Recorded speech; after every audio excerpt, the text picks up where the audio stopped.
Magandang araw mga kaibigan.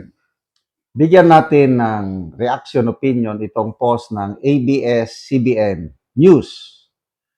The police presidium in Czech Republic has not given any update regarding the arrest of former Congressman Saldico at the border of Germany and Czech Republic last week.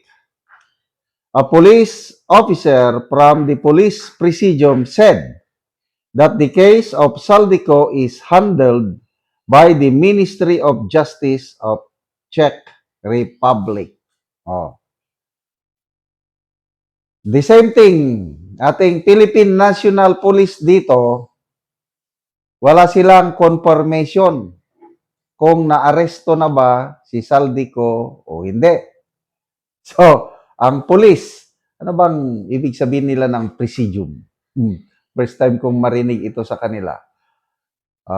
Para bang Philippine National Police natin dito, yung police presidium. So, no information. Ministry of Justice ang nag-handle niyan. Lang, nung kahapon, nagbigay ng statement yung Ministry of Justice spokesperson, nakalimutan ko na yung pangalan. Sabi ng spokesperson ng Ministry of Justice ng Czech Republic, we don't have any information as of now on the arrest of a certain Saldico. So ano ba? Ang Pangulo nagbigay ng update. Kailang instead na mas maklaro ang sitwasyon, lalong naging malabo. Akin, lalo akong nagduda. Gustong-gusto ko sana yung maging, handali ilipat ko kay, ayan. Gustong-gusto ko yung totoo na sana na nahuli si Saldico. Para once and for all, sagutin niya na ang mga akusasyon sa kanya na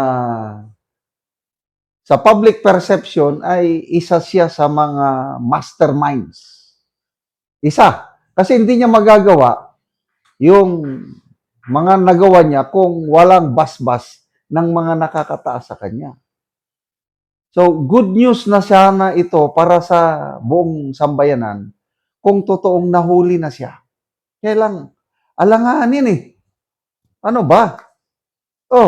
Yung update ng Pangulo, labo.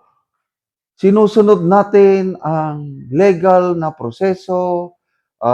Inutusan ko na ang Department of Justice, ang Department of Foreign Affairs na makipag-coordinate.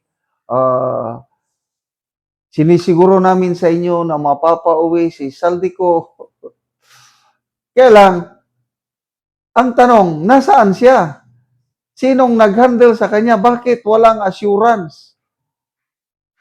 Na kung connecting the dots, si Atty. Roque, ilang beses na siyang nag-vlog. I think, 2 na. Yung una, sabi niya, tinawagan ko ang immigration police. Walang nahuli na Saldico. Mamaya, sinundan niya, kahapon lang ata na vlog. Confirm ko na. Hindi talaga nahuli si Saldico. Ligtas si Saldico. Ganon ang pahayag ni Atty. Roque. So, kanino tayo mas maniwala? Sa presidente natin o kay Atty. Roque na nandun mismo sa area?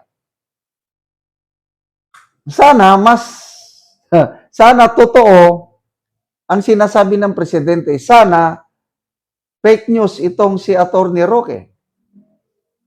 Kaya lang, sa pagtimbang-timbang ko sa mga sitwasyon, parang mas naniniwala ako na hindi nga nahuli si Saldico. Yung bali-balita na nag-cross border siya from Czech Republic to Germany, in-stop siya, wala siyang naipakitang papeles, hindi siya pinapasok. So ang opinion ko, dahil hindi siya pinapasok, bumalik siya sa Czech Republic. So nung bumalik, hindi siya talaga nahawakan ng gusto, basta lang wala na. So nasa Czech Republic si Saldico, kailang hindi siya naka-detenay kasi imposible naman na wala man lang. Sana magdilang anghel si Secretary Secretary John Vic Rimulya. Yung sinasabi niya, 3 weeks from now. So, Huwebes, ano bang pitsa nung Huwebes? Pitsa 18 ata. 18, 25. So, middle of May. Sana middle of May, mapabalik na nila dito si Saldico. Kasi yun ang pahayag. Sure na sure si Secretary John Vic. Sabi niya, siya daw ang sasalubong sa airport. Siya ang arresting officer at siya ang magdadala kay Saldico sa Sandigan Bayan. Wow! Sana matupad yun. Kaya lang ito, may nagsabing, sino bang nagsabing mambabatas na? I think si Congressman Edgar Erese, sabi niya, Saldico will do everything in his power with his money para hindi siya makabalik dito dahil natatakot siya dahil nanganganib ang buhay niya pagdating dito dahil maraming mai-implicate. So I don't believe na yung mga kapwa niya mastermind, I don't believe na pababalikin nila si Saldico dahil mai-implicate sila.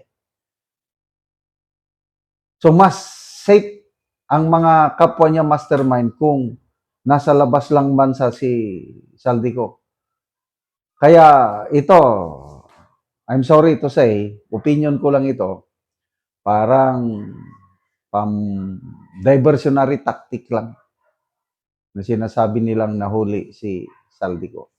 Salamat mga kaibigan sa inyong pagsubaybay sa ating channel. Nakakatulong kayo ng malaki sa tribong Talandig ng Bukidnon dahil ang sweldo natin sa channel na ito is pantulong sa tribo. Namimigay tayo ng libreng yero at pako para makapagpatayo sila ng mas maayos na tirahan. Panoorin nyo ang video na ito. Ang among ginahatagan og giyero.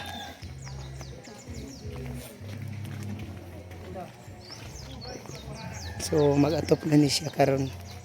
So mao na niya ang iyang pag-aatopan.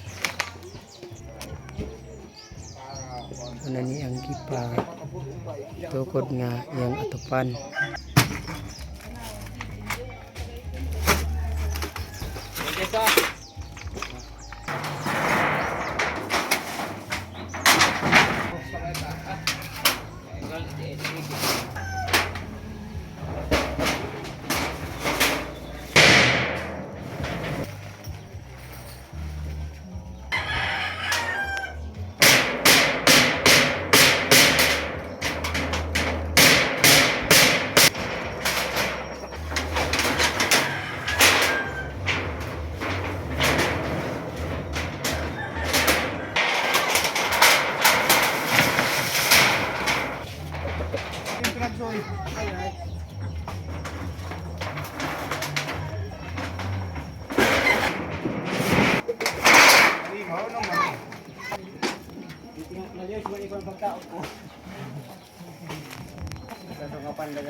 O karon humanay gyud sa pag-atop ang among nahatagan sa yero.